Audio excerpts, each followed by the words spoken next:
En Argentina encontramos niños trabajando, comiendo y viviendo en la basura. Si bien fuimos a alfabetizarlos y a darles apoyo escolar, descubrimos que las trayectorias y las problemáticas educativas eran mucho más complejas. Desarrollamos un sistema de educación paliativa que es la base de Caminos de Tiza. Educación paliativa, ¿sí?, que surge de una corriente pedagógica que se llama pedagogía de la emergencia. La educación paliativa es paliar una situación, es decir, nosotros somos conscientes que ese proceso educativo transitorio no busca los procesos que trascienden a la educación del desarrollo y el pensamiento crítico, del desarrollo humano, sino que simplemente sabemos que somos un parche transitorio para que el conocimiento resuelva situaciones inmediatas, prevenga enfermedades, prevenga la mortalidad a partir de un incidente social. Si hay alertas de inundaciones, trabajamos sobre esa temática para que cuando ocurra la inundación no haya niños ahogados, no haya niños electrocutados, no se pierdan recursos materiales. Por eso se llama educación paliativa, porque es una manera de honestidad intelectual de entender y atender que estamos educando con base de instrucción, pero que eso primariamente no tiene un desarrollo más profundo filosófico, ideológico, político, que es el fin ulterior de la educación toda, el desarrollo humano. En nuestro modelo de educación paliativa, la palabra paliativa es reconocer implícitamente que esto es solo un fragmento, ¿sí?, de todo lo que abarca el concepto de educación, y es en base a una respuesta momentánea a un problema. La pedagogía de la emergencia, ¿sí?, surge tanto en América como en las regiones de conflicto cultural en Europa y Asia, como una manera de enfocar la pedagogía, la didáctica y los planos curriculares a un tipo de respuesta humanitaria, ¿sí?, que no solo utilizara el conocimiento como herramienta, sino la escuela como centro de contención y refugio, no asistencialista, ¿sí?, con un plano de educación emocional, con un plano de convergencia de acción que transformara a los maestros, ¿sí?, en referentes para atender una situación conflictiva. Le hace pobreza, le hace conflicto bélico, le hace desplazados, le hace refugiados. Esa es la razón primaria de la pedagogía de la emergencia. Otra pedagogía que nosotros tomamos, ¿sí?, que no nos pertenece, el concepto de educación paliativa sí, pedagogía de la emergencia no, como una referencia de, muy bien, ¿qué sucede con la escuela cuando no hay institución? ¿Sí? La escuela, aparte de un sistema, cuando el grupo vulnerable es nómade o no puede garantizar unas secuencias, no hay tiempos administrativos, incluso hablando de conflictos bélicos. Entonces creo que la educación de emergencia, la pedagogía de emergencia es ver cómo respondemos, ¿sí?, pero ya no solo educativamente, por eso es más amplio, a la problemática que está atravesando un grupo crítico en determinado momento. Ahora, nosotros como institución social, como forma de activismo, Camino de Tiza es una denuncia y protesta, buscamos reinstitucionalizar a los chicos.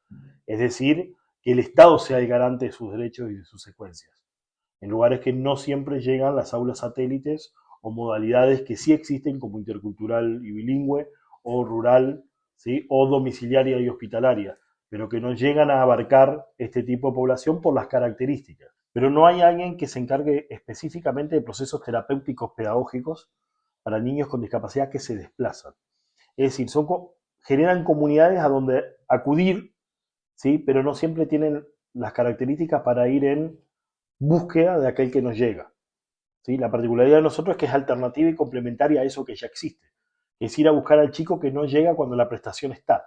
Es decir, hay escuelas comunitarias, hay educación popular, e incluso se crean aulas satélites, pero no todos los chicos llegan al aula. Entonces la particularidad que tenemos nosotros, que es controversial, es que somos capaces de hacer literalmente 8 horas de viaje por un solo niño. Una cosa que muchas veces no es entendida en cuestiones cuando aparece una cuestión de logística o de recursos, ¿sí? Quizás las otras formatos que hay se preocupan más por atender la mayor cantidad de gente posible y nosotros por los casos que quedan aislados. Hay procesos que son grupales, pero hay procesos que son individuales, ¿sí? Entonces nosotros nos garantizamos que el chico que no tiene acceso a las prestaciones, a las intervenciones, a la escuela, sea atendido, entre comillas, con capacidad instalada, es decir, formar a sus papás para que cuando una creciente lo deje aislado, para que cuando se mueva a otro lugar que lo perdamos de recorrido, tenga herramientas para atender y entender eso. ¿sí? El trabajo ha cambiado. ¿Sí? No, no es lo mismo cuando iniciamos que ahora, bueno, con la profesora de Educación Especial, Janina Rossi, que me acompaña incondicionalmente, porque también hay que meterse donde un mosquito te puede matar. ¿Ah? El trabajo se ha centrado, ha virado mucho a lo terapéutico pedagógico, teniendo el plano social paralelo de acompañamiento, pero ahí ya derivando a otras organizaciones e instituciones que tienen más herramientas y recursos para atender ese plano. De hecho, nosotros llamamos escuelita con el diminutivo para diferenciarla de las escuelas formales, ambulante, que nos identifica, pero bueno, es un término que si yo volviera en el tiempo cambiaría itinerante para que tuviera otra comprensión. Y Caminos de Tiza que emana política e ideológicamente de la letra de una canción interpretada por Víctor Heredia, que se llama Que viva la escuela, letra de Mirta Gomberg, quien fuera la creadora del programa Caminos de Tiza de la Televisión Pública Nacional de Argentina. De ahí sale la palabra Camino de Tiza por el contenido que tiene esa letra de entender a los maestros rurales en las lejanías y las distancias.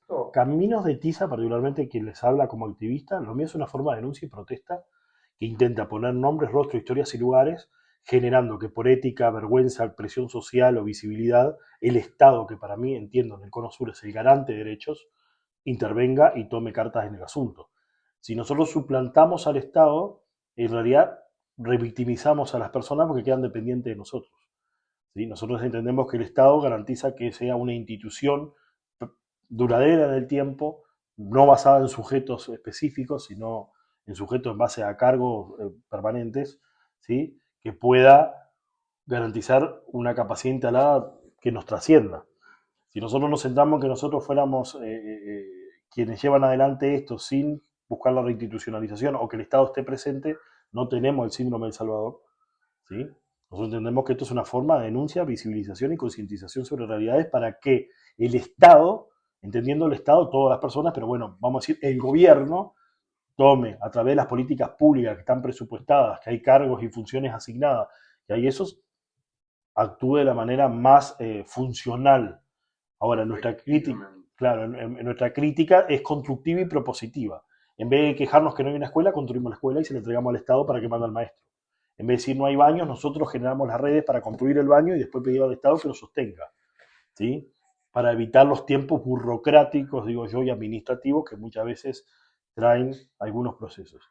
Esto así como genera muy buen desarrollo, de hecho Camino de Tiza logra el primer y único espacio de primera infancia en una comunidad indígena en Argentina, también implica censuras, cancelaciones y hostigamientos por parte del Estado. Camino de Tiza es cíclico, en el sentido de que muchas veces logramos generar apoyos, ¿sí? O dinámicas, pero cuando se acercan las elecciones nos volvemos una piedra en el zapato. ¿Sí? O sea, gente que incluso nos puede llegar a apoyar, estoy hablando de gente en el sentido ocupando cargos actores políticos que después buscan desentenderse en épocas electorales de que nosotros le pongamos un rostro, ¿sí? Y un lugar identificado en un mapa. La geolocalización es muy importante porque tú podés invisibilizar lo que no está, pero cuando aparece no podés negarlo. ¿Sí? Si bien lo relativizan, no hay discursos que intentan esconder eso, nosotros es estar ahí. Y la diferencia de otros equipos de trabajo que hay en el mundo, ¿sí? Tenemos la misma lógica que tienen las misiones, ¿sí? Vinculadas a la religión o a determinado tipo de ONG o fundaciones, que es la permanencia en el territorio. ¿Sí? Es decir, no es ir a hacer una actividad y retirarte, es permanecer y ser. Entonces nosotros decimos que el activismo implica ser, hacer y estar, ¿sí? Que es la parte que logra cambios en relativamente corto plazo y que deja algo que trascienda al sujeto.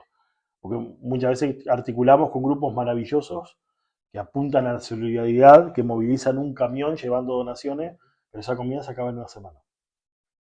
¿Sí? Entonces, nosotros buscamos la perforación, la biblioteca, el aula satélite, el CAPS, que tengan baños, o sea, algo que perdure en el tiempo y ayuda a colaborar al cambio cultural en el contexto. Si bien hemos afrontado críticas, ¿sí?